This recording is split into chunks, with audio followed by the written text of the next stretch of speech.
So who could you be that you won't acknowledge? When I say who, challenge yourself not to see it as a title. I encourage you to think of outcomes, possibilities, paths, desires, experiences. Hi, y'all. Welcome back to the Fast Forward podcast. I'm continuing the conversation on grief, and today I wanted to spend some time speaking about spiritual grief. Now, when I say spiritual, I am not speaking in terms of a particular spiritual path, discipline, religious affiliation, anything like that.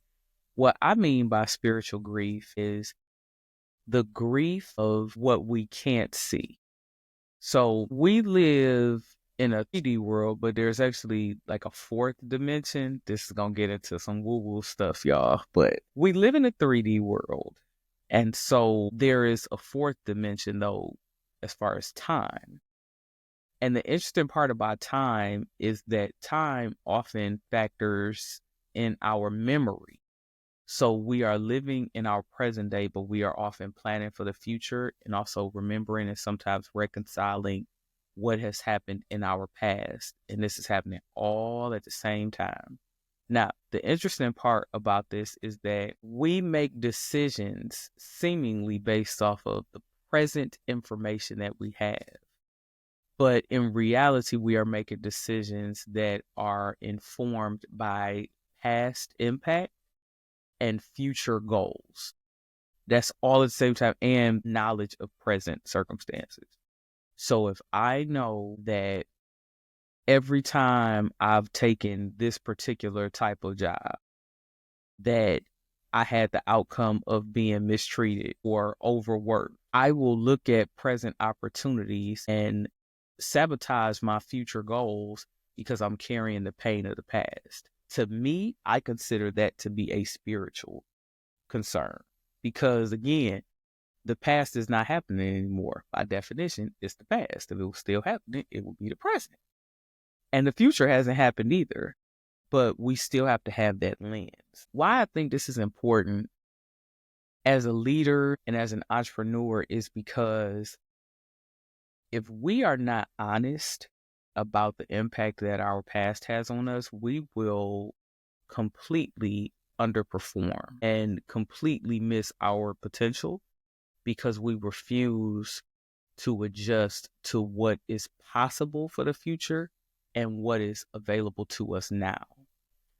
This comes up in a ton of movies all the time, and I remember it from taking philosophy classes in undergrad, but it talked about how we don't always know the full range of choices that are available to us because, again, we're carrying almost like the shackles of our past experiences that have our lens so narrow and so tight that we can't think wide enough. One of the best examples I've seen of this is from Plato's The Republic. I remember having to read that book. I think it was the first semester of undergrad, and it stuck with me ever since. And the piece that I'm thinking of is the allegory of the cave. I'll try to link it down in the comments. So if you haven't checked it out before, you can. And honestly, if you want to read The Republic, just in general, I think you should. It's a wonderful book. It probably is a good book to read right now. But the allegory of the cave is always so interesting to me because it describes the ways in which we are immersed in the theater of life, thinking that what we currently see is all there is. And we don't realize that if we're not careful, the mind can become a prison instead of being our key to the future. One of the things that I try to always push myself to do is consider alternatives. And I've had to revisit this over and over again. The first place I learned it was actually as a kid when I was learning debate and how to write essays and papers and stuff like that.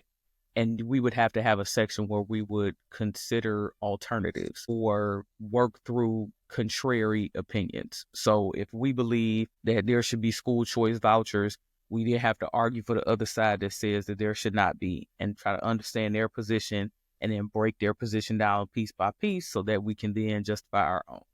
And it's not easy. right? And the brain, we as humans, we don't want to do that. It feels overwhelming. It feels pointless. It feels irritating. So I get it. But it is necessary because we often limit our choices unnecessarily. So as a leader, let's say I'll take my own business as an example. So I built the online school, the Synapse Experiential Learning Institute.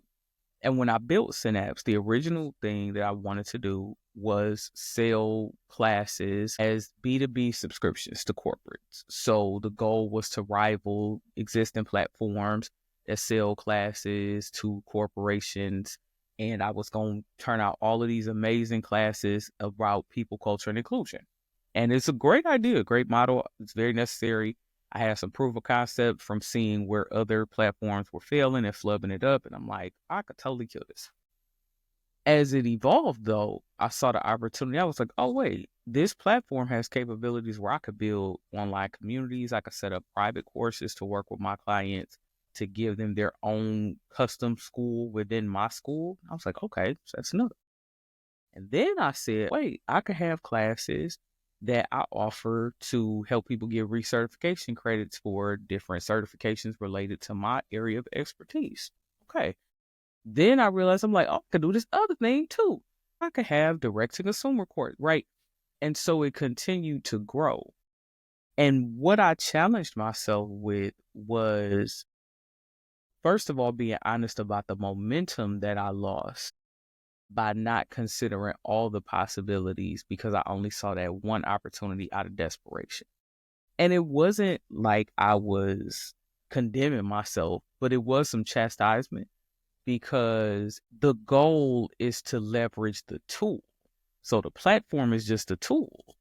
And I let desperation, misalignment, frustration push me to only see one opportunity at a time instead of seeing 5 to 10 possibilities. And even if I still only choose to go with one, the point is that seeing it from a wider lens helps me to keep my momentum strong. And things like momentum, possibility, hope, ingenuity, innovation, those are all spiritually grounded, spiritually based concepts that produce physical manifested results. So the heart of innovation is not you coming up with some new idea. The heart of innovation is seeing possibility and seeing gaps and having this unwavering belief, almost arrogance that like, oh, I could do this. Let's try this. That's spiritual. When we recognize the ways in which we have undermined our own possibility, there's some grief there. One of the things that I encourage my coaching clients to do always is keep a journal. And the journal does not have to be, I'm thinking like Moesha style, are you writing in your diary? The journal could simply be a word, a phrase, a doodle, a sketch, cut out from a magazine, folded up article that you saw somewhere. The point is that you have an archive, a memorial, a monument of ideas so that they're not lost. I can't remember all the ideas that I have from 10, 15, 5, 20 something years ago, but I have journals. I have folders with ideas of things I've cut out. I've had to go back more this year alone, just in these 2 months, to ideas and journals I have from undergrad than I have since that time. That's 20 years. So if I be 40, I've been out of undergrad 18 years this year. And I'm constantly going back and revisiting. And some of the ideas, to be clear, it was not about business, work, or professional stuff. It was like something I might have picked up in Bible study, a conversation I had with a friend, a little funny article I saw. I have to go back in my emails sometimes and grab ideas. I'm grabbing the monument that I set up because now there's a place to execute it. But if I hadn't taken the time to document that possibility, document that innovation, document that idea, document that momentum, I couldn't benefit from it now. I encourage leaders and entrepreneurs to leave space to grieve what you couldn't accomplish then, what you feel you didn't do then, what you feel you didn't seize then, so that you can move past that. Again, grief is an emotion, it comes to pass. You can move past that to seize what is available now and not let those past letdowns define you. I want to challenge you with 3 questions and a thought. So 4 things. The first question is, what is the last idea you had that you did not document? Write it down now. Again, what's the last idea that you had that you didn't document? Write it down now. You ain't got to do nothing with it. Just write it down. Put it somewhere. Second question, what past version of you have you dismissed without reconciliation? So again, what past version of you have you dismissed without reconciliation? When we dismiss parts of ourselves as being unneeded or too soft or too hard, I don't like that. We also dismiss the potency of the value that they bring. So even in what I would think of as my worst versions of myself, there were still some qualities that I'm like, oh, okay, I want to grab that and use that. I eat the meat and spit out the bones, even with myself. So I talked in one of the previous episodes about how I was a religious fanatic and would be going on these crusades and stuff on campus. I would never show up like that now. Like, I'm not interested in being that person. And I hate the impact that I had on other people around me. And I've had to deal with that for sure. But what that version of myself taught me is that I had the capacity to own my passion. Like, I took something that felt new to me that I didn't feel qualified for and put my all into it. And up to that point in my life, I never felt like I had the autonomy to do that.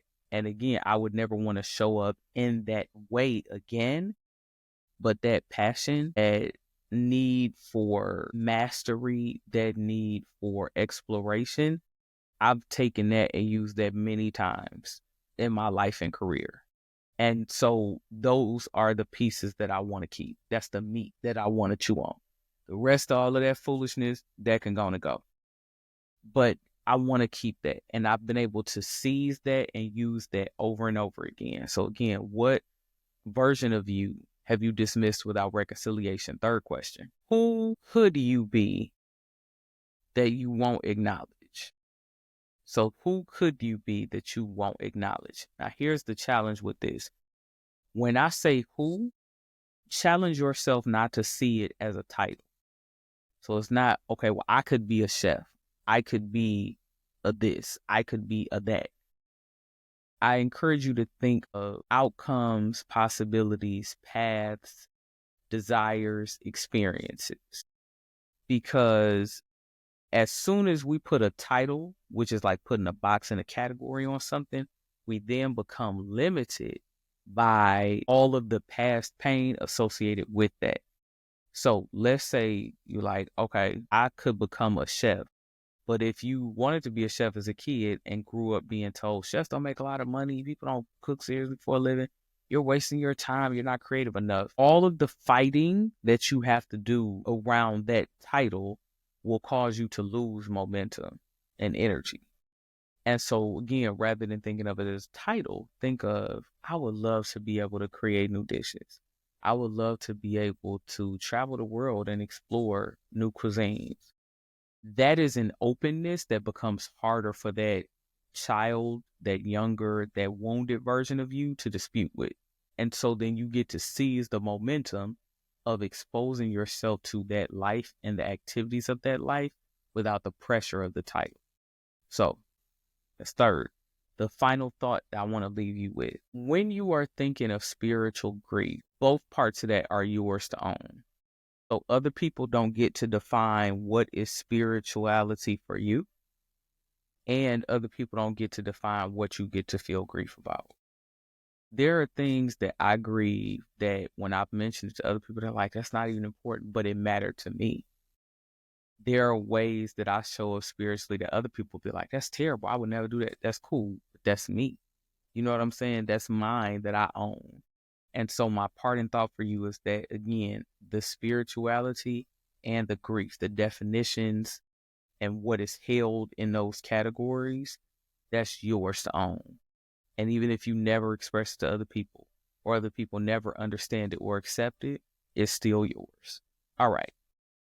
Let me know down in the comments the answers to your 3 questions and my parting thought. And of course, be sure to like, share, and subscribe. And I will catch y'all in the next one. Bye.